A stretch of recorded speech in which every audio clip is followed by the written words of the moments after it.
he is this good live, which is just crazy. To be as good on film and recorded and whatever on stage in front of thousands of people is mind-blowing. But the guy's incredible. That's the reason he's at the top of the game. It's just because he's so good. He's so consistent. Alright everybody, welcome back to another Drum Teacher Reacts video, where today we're checking out none other than the man himself, Alex Rudi Rüdinger, and his playthrough of the song Our Endless War by the band Whitechapel. Why am I checking out Rudi today? Well, I mentioned this in my Troy Wright video that went up recently. I kind of want to redo, in a sense, videos that I made way back when my channel was much smaller. Now that the channel's a little bit bigger, I just want to retrace my steps and heap praise on these amazing drummers, and Rudi just happens to be next on the list. So yeah, today that's what we're doing.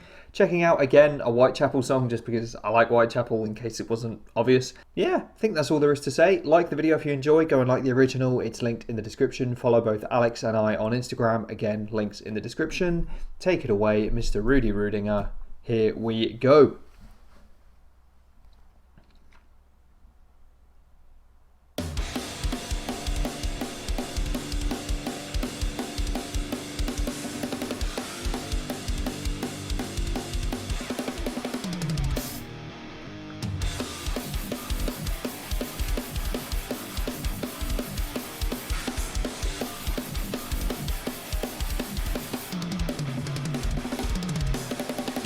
Ah!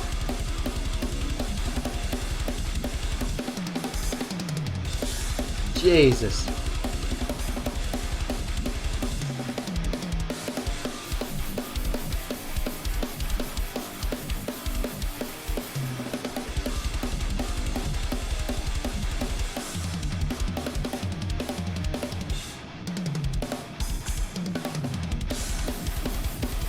I can hear the vocals in my head. Oh!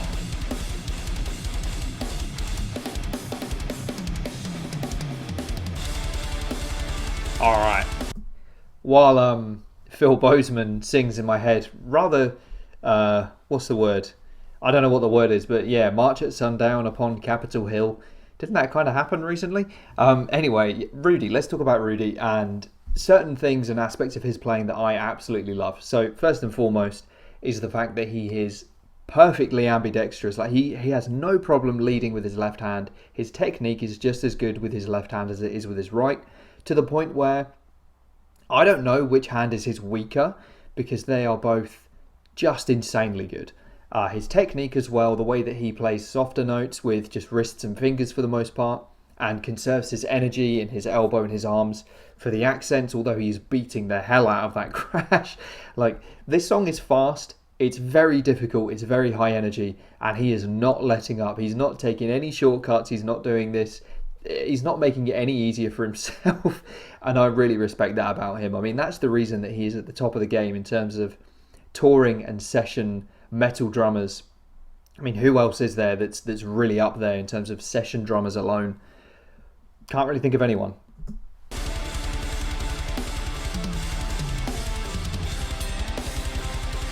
Bear in mind, he didn't write this song. Oh.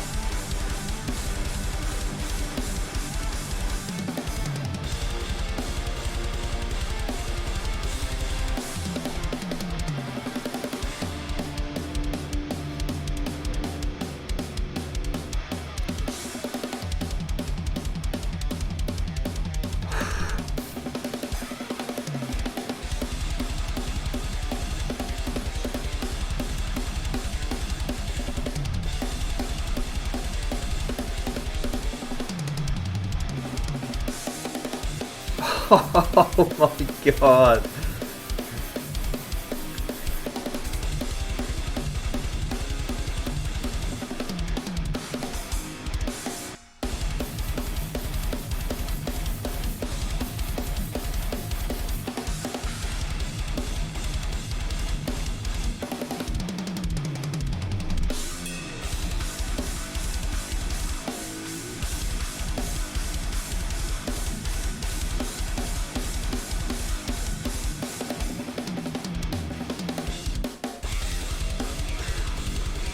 Jesus, I mentioned it briefly a second ago and didn't really expand on it, but yeah, he didn't write this song. Oh god, Have I been covering the foot camera this whole time?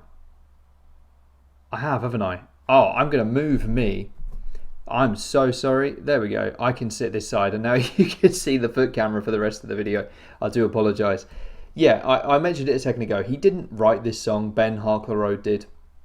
And there's so much to it. And he is playing this almost exactly to the record. And the reason I say almost is because he's actually putting his own flavour on this as well.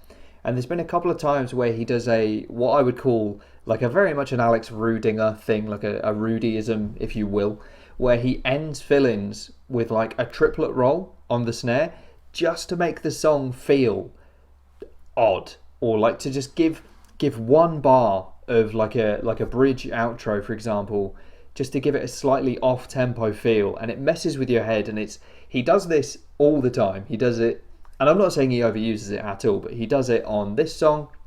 And I haven't listened to this song on record for a long time, but I'm pretty sure the snare roll on like the outro of the bridges and the verses isn't a triplet. I think he's just throwing it on in there because he's that good, and he's done it on other videos. Like it's very much something that I associate with his playing as much as the ambidextrousness. Just the guy's insane. He's so good.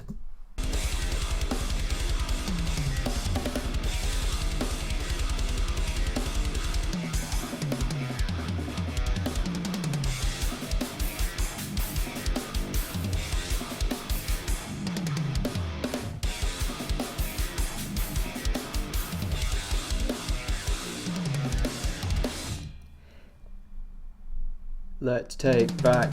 No, I lost it. I knew I didn't have it. I don't know why I went for it. I knew I wasn't in time.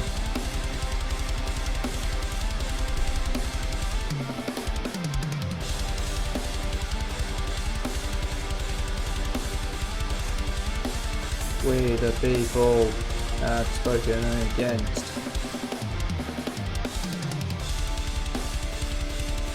Another thing, considering how hard he hits his cymbals, they are so tightly like wound onto the stand, it's crazy.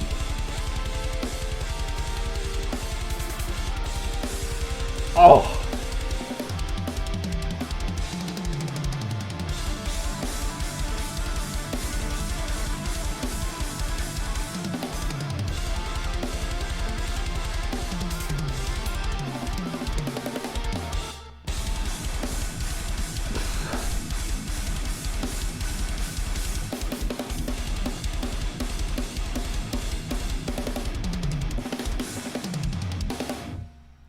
Jesus. The guy is insane. The guy is just unbelievably good.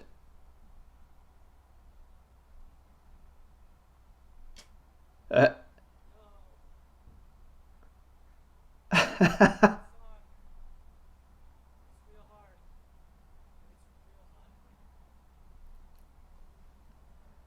almost certain you guys won't have been able to hear what he said. He says, it's hard, it's real hard.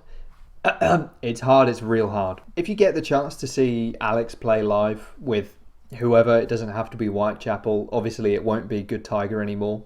Sad times. But yeah, he tours, well, not at the moment, obviously no one does, but he tours quite often with just anyone and everyone. So he's been a fill-in for who, like Obscura. I think he may have filled in a couple of times for Animals as Leaders back in the day, but I could have that wrong, so don't quote me. And my mind's going blank. But yeah, he tours a lot with different bands, and I've seen him play twice.